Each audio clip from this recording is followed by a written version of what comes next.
una raza rara porque usted ha sido de un solo partido. Así es. Inspirada desde que comenzó en política en los años 80, remotos ya, por una sola visión del mundo. ¿Sí? Por supuesto. Bueno, de un mundo que ha ido cambiando, pero un solo ideal, sí, efectivamente. Social cristiano. Y orgullosamente discípula de unos grandes maestros como los que tenía. Así es. Y la hemos visto naturalmente comprometida con los pies en el barro de varias campañas municipales, sí, presidenciales, congresales. Ha sido elegida la primera vez como regidora municipal de Lima, me parece, en los años 80, si mi memoria no es mala, y luego ya fue candidata elegida en el año 90 como congresista. Muy bien, en esa época eran diputados. Bueno, buen seguimiento de mi larga trayectoria. Durante los últimos tiempos la hemos visto combativa en otra campaña, y no por su propia postulación, sino por lo que denominó por una parte el fraude de la elección presidencial del año pasado, y en los últimos tiempos le hemos visto también pronunciarse sobre temas que tienen que ver con la mejor manera de que el Perú pueda verse liberado según su deseo de Pedro Castillo como presidente, al cual usted considera incompetente y sin honestidad. Sí, en este caso estamos ante una denuncia específica por traición a la patria. Explíquenos, por favor, cuál es el sustento jurídico de esta denuncia. Con el mayor gusto. Solamente una pequeña coletilla al resumen tan exacto que has hecho de una larga trayectoria política. Creo a lo largo de mi vida haber pensado que primero hay que mantener una línea de pensamiento, y eso creo que es muy importante porque eso es lo que a uno le da orientación, no va moviéndose como una veleta. Y luego que hay momentos de crisis y de dificultad en los que hay que decir una palabra y con firmeza. Yo nací un poco a la vida, que ya tenía una larga mitad de la vida política en los años 87, con la estación de la banca, por ejemplo, ¿no es cierto? Un momento en que mi partido tuvo una posición clara, contundente, de un tema que mucha gente considera que no era popular, pero era principista.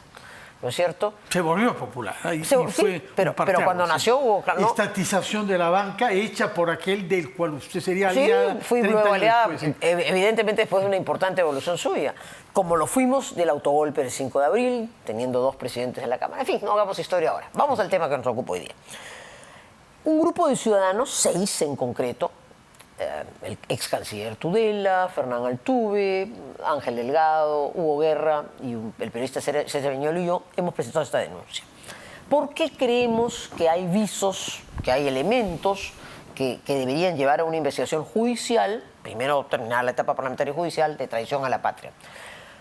Evidentemente el signo de esto es la declaración hecha ante la CNN y la afirmación que no miraría como una posibilidad de poderle ceder mar a Bolivia si el pueblo lo autoriza.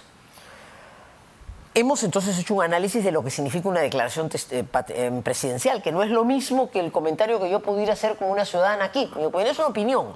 La voz de un presidente de la República, y gracias al conocimiento de Pancho Tudela hemos citado casos, el de Burkina Faso contra Mali, el del atolón de Mururoa, donde la Corte Internacional de Justicia ha evaluado, en un caso positivamente, en el otro no le dio el valor, pero en el caso francés le dio un valor muy importante a la declaración presidencial. La declaración presidencial es un acto con efectos jurídicos, primer tema. Pero además es un diseño de un modelo de cómo se quiere hacer. Lo haré a través de una consulta al pueblo, si el pueblo me lo autoriza. Y nosotros hemos puesto sobre la mesa todos los límites que hoy tiene la Constitución, todos los límites. Límites que podrían ser superados en una consulta popular que podría eventualmente sacar estos límites constitucionales que hoy día le impiden al presidente de la República, artículo 54 de la Constitución clarísimo y otros, que podrían ser soslayados. Pero si no nos quedamos ahí, este tampoco es un plan, nos parece, expuesto de casualidad en una declaración ante la CNN, no. Hemos analizado la documentación del Foro de Sao Paulo, sus acuerdos, sus convenciones 14, 15, 20. Hemos analizado una serie, en esto Hugo Guerra ha sido muy acucioso, de WhatsApps, de Twitters, de mensajes de Evo Morales, todo lo cual revela que hay aquí también un concepto, el de los estados plurinacionales, la ruptura del Estado-Nación. Es en nuestro concepto, si tú me preguntas, para mí, esa es probablemente una de las señales más terribles de debilitamiento del Estado. Pero Chile está camino a eso por una vía legal. Si ellos quieren optar por eso, es su problema. Espero que no sea el caso acá. Pero ¿dónde está la traición a la patria y por qué vincular este concepto de Estado plurinacional con una declaración explícita de querer supuestamente ceder territorio peruano Muy a interesante. una potencia extranjera. Porque si analizamos... Primero, el tipo penal es bien importante, ¿ya? Porque el tipo penal dice todo acto destinado a someter a la República a formas de dominación extranjera. No dice a un país, dice a dominación extranjera. Y nuestra tesis, lo que los políticos, los penalistas llaman la teoría del caso, nuestra teoría del caso es que esta declaración en el contexto de estas ideas del socialismo del siglo XXI, de las que el señor Castillo o es un actor directo o es un inconsciente que no las madura, pero en cualquier caso son un riesgo para el país.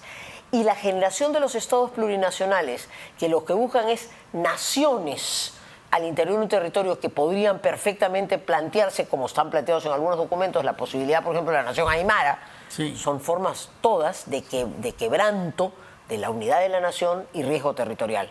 Para Pero solo... eso es un argumento diferente, ya no tiene que ver con la soberanía marítima. Bueno, sin es duda. que enriquece el argumento en el sentido que demuestra que tú puedes plantear, como lo vienen haciendo en el Foro de Sao Paulo, la posibilidad abierta que Bolivia tenga salida al mar, tesis defendida expresamente en los...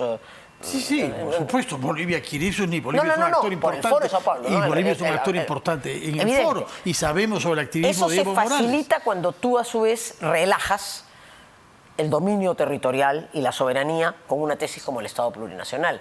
Y cuando buscas el mismo mecanismo que se ha usado en Venezuela, y claro que citamos en Bolivia, y claro que citamos Chile, porque lo que se está haciendo en Chile es una destrucción también del Estado-Nación, como espero pueda ser al final en el referéndum. En otras palabras, lo que intentaremos es que el Congreso de la República mire la declaración, pero mire el contexto y el riesgo internacional que se cierne sobre nuestro país, que en nuestro concepto es una traición a la patria, es una por ideologismos, por ideologismo esencialmente y por algunos intereses económicos, el sometimiento a un movimiento internacional que Sánchez Berzaín llega, es un ex canciller, es un ex ministro de Defensa boliviano, llega a considerar como una organización territorial, una organización criminal, el Foro de Sao Paulo, pretende un dominio ahora sobre nuestro territorio. Ahora, Ese es el riesgo que se cierra sobre él. ideologismos uno siempre lo ve en nosotros y no en sí mismo.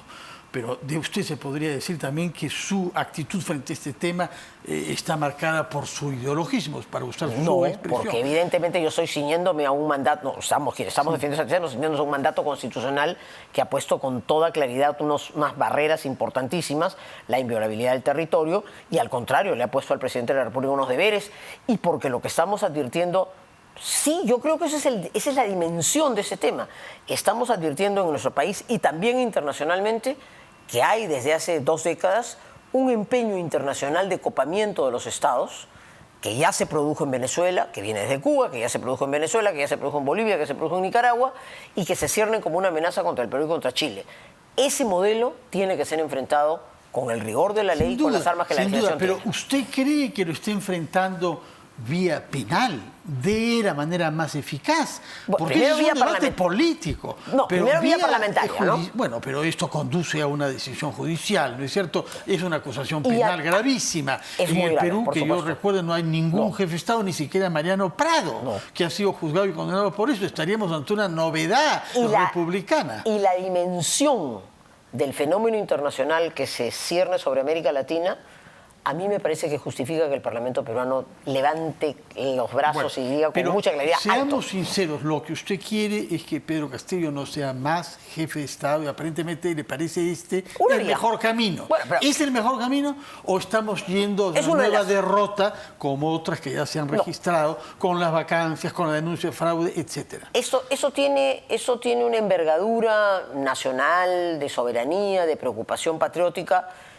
que debería llevarse hasta las consecuencias que corresponda, primero en el Parlamento, con toda la seriedad de las investigaciones, ahora de la subcomisión, luego de la comisión permanente, luego del Pleno y finalmente de la Corte Suprema. O sea, eso tiene todo el debido proceso, pero creo que es un tema de una envergadura nacional en un contexto internacional en el siglo XXI, en el que yo creo que los peruanos pondremos los puntos sobre las sillas, como no lo han hecho los venezolanos, como no lo han hecho los bolivianos y como no lo han hecho los chilenos, y yo me sentiré muy orgullosa si los peruanos lo hacemos. No es la única salida para resolver la crisis política del Perú. Sí, no. Para resolver la crisis Quizá política... no sea una salida, por lo demás. ¿Usted Vamos a ver, cree eso, que...? yo creo que sí, pero habrá que hacerlo con todo el respeto a los votos parlamentarios y antes a la evaluación que hagan todos los pasos que tienen que darse. Hay otras salidas en mi concepto fundamental, pero eso ya es un problema político estrictamente. La primera, desde luego, seguirá siendo, bueno, una invocación a la sensatez del gobernante, decirle, señor, ¿usted se da cuenta del problema en el que estamos? ¿Usted se da cuenta que comienzan a aparecer unos audios que honestamente debe haber sentido una vergüenza y como se los comentaba hoy día... Usted se refiere al de Villaverde con Bruno Pacheco. No es verdad, porque, claro, se los comentaba esta mañana a un grupo de empresarios colombianos con los que tuve... Y precisemos para que no lo sepa, porque no todo el mundo conoce esos audios, que es una conversación verdaderamente vergonzosa entre quien era en ese momento secretario general de la presidencia de la República. A 3 días de serlo. Designado por el presidente, con el señor Villaverde, que ya lo hemos visto en la cárcel haciendo las declaraciones que ha hecho sobre supuesto fraude electoral, etcétera, y repartiéndose puestos y hablando del dinero que van a ganar por una u otra decisión, es decir, cero noción de la diferencia entre los intereses privados y la responsabilidad pública, de manera que si ese audio viniese a ser confirmado, así es, por supuesto, reflejando una conversación de las dos personas que aparecen ahí, naturalmente es algo por lo menos vergonzoso, aunque no necesariamente tiene implicaciones penales respecto de Pedro Castillo. Habrá que ver, por eso que aunque se le menciona. Se le menciona, en fin, lo que quiero decirles es que al margen, ya porque ahí estamos buscando salidas políticas de la connotación penal y de las consecuencias penales que eso puede tener, lo que sí está acreditado por el propio gobernante es que él no estaba preparado. Yo llegué al poder, no estoy preparado. Yo y la señora vicepresidenta... Eso lo dijo él mismo, ¿no? Él mismo. Sobre eso yo y la señora vicepresidenta... Yo y la señora vicepresidenta en Davos, ¿no es cierto?, que es el gran foro mundial del empresariado, de la política. Yo he tenido la suerte, en la década de los 80, de ser considerada una... World Leader for Tomorrow, los líderes del joven promesa. Y he asistido como 4 o 5 eventos en Davos, que es un evento pues importantísimo, ¿no es verdad? Hoy estamos como niños aprendiendo a gatear. No, hace 9 meses que no nos dejan pararnos porque estamos aprendiendo a gatear. No, señor, no se llega al gobierno a gatear. En fin, si se tomara conciencia, el propio gobernante podría decir, oye, ayuda a la salida. No quiero ser yo el escollo, doy una salida. Eso significa darle un contexto y una tranquilidad también a ese gobernante, sí, muy importante. Segundo camino, este que hemos planteado. Tercero, la vacancia. Con el número mágico de los 87 votos, que se convierte en el gran problema, porque todo indica que hay 40 más o menos comprometidos. Entonces, pero claro, si la envergadura de las cosas sigue creciendo, mira, estamos en el Perú y no sabemos bien si finalmente quienes hoy dicen no pueden mirar, y sería lo lógico. Más que la envergadura, porque la envergadura ya es muy grave, por supuesto. Son las pruebas. Bueno, son las pruebas de que aquello que tiene envergadura es verdaderamente hecho por señor Castillo. O que la suma de... Claro, y que la suma de los elementos ya dices, bueno, esto no es sostenible. Hemos tenido malos gobiernos, por supuesto, hay buenos y malos políticos también, pero ya esto es insostenible. Y luego vienen 2 caminos de reformas constitucionales. Sí. Este es un tema que reclama acuerdos políticos. Sí. El tema que hemos comentado antes es un tema de decisión. El Parlamento está de acuerdo, no está de acuerdo, nos acompaña, y la decisión que se tome es una decisión libre. Lo otro sí necesita un cierto grado de negociación política que hay que también poner a los ojos de la gente y decir, y una negociación política para encontrar una salida no es nada malo, es algo que tiene que hacerse. ¿Qué se puede lograr? Un acortamiento del mandato presidencial y parlamentario, como se hizo en el año 2000, fruto de un acuerdo, es una posibilidad. Pero en ese caso fue el propio jefe de Estado que quería salir. Se fue, ya se había ido. Alberto Fujimori, ¿no? Él propuso el recorte del mandato. No, acuérdenlo, el 2000 es cuando Fujimori se ha ido y se queda en Japón, él renuncia. Es ante la renuncia. Pero ya se había votado la ley con su presencia para reducir el mandato. Antes de que se le vaque ya los mandatos estaban reducidos por su iniciativa. No, en el 2000 él se va a Brunei, de ahí a Japón, mandas por fax, su carta de renuncia, y ahí el Congreso no acepta la carta de renuncia, lo declara, lo vaca, y simultáneamente recortan el mandato presidencial, el mandato parlamentario. El gesto fino del Parlamento que dijo, no me quedo hasta... No tenía por qué irse ellos. Pero dijeron, no, vamos a dar una salida. Pero la propuesta había sido hecha por el propio Fujimori. Yo recuerdo que dijo, quien habla ya no participará en las elecciones previstas dentro de un año. Eso sí es verdad. La propuesta de reducción viene del jefe de Estado. Acá, aparentemente, al revés. El Congreso estaría de acuerdo por lo que ha dicho la señora Alba y algunos otros, mientras que el señor Castillo... No, es verdad, acá es una decisión que el Parlamento le impondría este recorte, ¿no es cierto?, con este acuerdo. Y hay otra fórmula que ha comenzado a peregriñarse, que tampoco es mal, es un poquito más complicada, pero a ver si le logro explicar. También es un recorte del mandato presidencial, la creación del Senado de la República y que esta Cámara se quede, este Congreso se quede como una Cámara de Diputados. Esta fórmula es un poquito más complicada, pero no deja de ser interesante porque tú habilitas una elección, con lo cual va a haber una consulta al pueblo. Quien ganara las elecciones probablemente va a tener una mayor fuerza en el Senado. El Senado es una Cámara que puede tener incluso mayor duración, funciones distintas, no se puede disolver. Entonces vas creando una suerte de nuevos contrapesos. Pero seamos sinceros, sobre todo uno no pasa por el mal rato de pedir a los congresistas actuales que acepten que se recorte su mandato. Habilita ese camino, habilita ese camino. Y todo esto a su vez significa dos alternativas: 87 votos y 2 legislaturas, o 66 votos y, señores congresistas, nos devuelven la pelota a los peruanos. Y los peruanos o sea, terminamos en un referéndum. ¿No? Es una posibilidad, una reforma constitucional impecable. Esos ¿no? son los 5 caminos para ver. Así es, y seguramente hay otras mentes que pueden pensar otras cosas. Pues ya 5 son bastantes claro, posibilidades. ¿cómo no? Yo creo que estamos abriendo juego. Entre tanto, tenemos en el corto y mediano plazo problemas con el gobierno, con los ministros, con el primer ministro. ¿Cuál es su opinión sobre los 4 nuevos ministros? ¿Qué está en juego? ¿Qué está pasando ahí? Ni fu ni fa. ¿No? Ni fu ni fa. O sea, es que yo, como mi visión del problema es que el problema no es quién administra. Sí, de acuerdo, pero hay que gestionar el corto plazo también. Bueno, hay que pronunciarse sobre eso. Ok, ya, te doy mi opinión. Me parece que son cambios que no van a significar gran cambio. No veo medidas de emergencia que se tomen, por ejemplo, en un sector tan álgido como el de agricultura. ¿No es verdad? O sea, ahí hay un problema serio, concreto de producción con el precio de los fertilizantes, donde el gobierno tendría que tener un rol mucho más activo. Hay un problema internacional, no lo voy a negar, pero no vemos ninguna acción que tú digas hoy es una solución de corto plazo. Y claro, todo amenaza que pueda afectarse ya una producción de alimentos a más largo aliento. Entonces, yo creo que en esta coyuntura tan difícil pueden haber algunos cambios pequeños, pero son maquillajes que no van a modificar los sustantivos. Entre el gobierno, es decir, ministros, y el presidente hay la vicepresidenta, que es ministra también. ¿Cómo ve su perspectiva? Está en el momento... Hemos escuchado al abogado Tauro que hallaba algunos argumentos. Bueno, está bien, son los argumentos propios de la defensa. Yo me inclino más bien en que hay un incumplimiento del artículo 126. Claro, de repente me dirán ustedes, pero es que estamos produciendo una crisis. He hablado de la traición a la patria y podría haber hablado de los problemas del narcotráfico, ¿no es cierto? Y el modelo boliviano llevado al GRAEM, y sin embargo podemos terminar en la no renuncia a la función del Club Apurímac. Sí. Bueno, Al Capone, ¿no? Sí.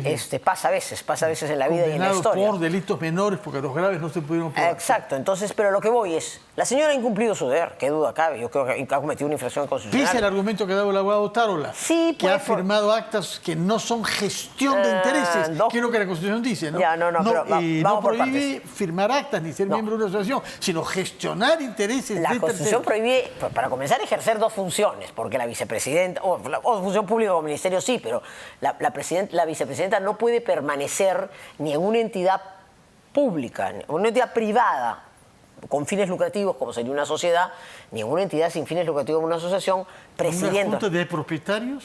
Tampoco podría ser. No, ahí ejerces tu derecho individual de propietario. No, ahí no estás ejerciendo una función de representación de la sociedad ni de la asociación. Pero además, esto que yo firmé las actas porque durante mi gestión había... No.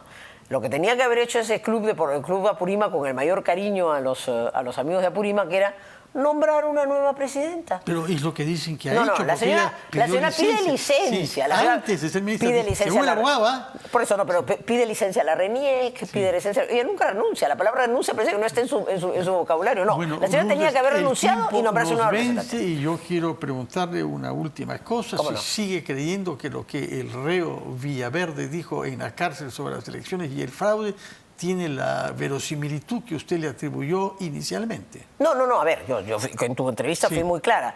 Yo creo en la tesis del fraude, Lourdes Flores, no porque Villaverde lo diga. Yo no voy a entregar el destino del Perú en un momento tan álgido como este a lo que una persona que tiene un interés concreto, que es salir libre, pueda demostrar o no. ¿Qué cosa dirá el señor? Lo dirá. Es bien difícil convencerme a mí, que he jugado un rol tan activo en ese tema y que estoy absolutamente convencido de irregularidades que debieron ser esclarecidas, que no tenga sospechas que debió hacerse mucho más. Si el señor Villaverde las prueba o no las prueba, es problema del señor Villaverde. El destino del Perú no puede estar en manos de los señores Villaverde, ¿no? Esperemos, por favor, claro que no cuente mucho con el apoyo de la gente decente en este país, quien ha asaltado con armas de fuego en un restaurante, que tiene una trayectoria verdaderamente que permite tomar la más grande distancia frente. Muchas gracias. Hemos visto que el énfasis lo ha puesto usted hoy en el tema de la traición a la patria. Bueno, es porque estamos en esta semana en que este tema la vía más prometedora. Una de las vías en la que yo creo, pero he puesto también mucho énfasis en la necesidad de una negociación política y de conversación, y sobre todo, Fernando, y te agradezco por eso tanto, en la necesidad que medios como RPP nos ayuden a ir creando en la población alternativas de solución, y que todos, no importa dónde estuvimos, o sea, a mí me colocan en este lado, y estuve muy convencido en el tema de fraude, y hay gente que estuvo en la otra trinchera. Si ambos grupos estamos hoy día convencidos que hay que buscar una salida para el Perú, busquemos la salida y sumemos los votos necesarios para la salida. Eso es lo patriótico. Creo que nadie podría no oponerse, buscar una salida a los problemas graves que vemos crecer en nuestro país. Muchas gracias por su presencia acá, Lourdes Flores. Que tengan muy buenas noches. Vamos a ir a una pausa y retomamos las cosas como son.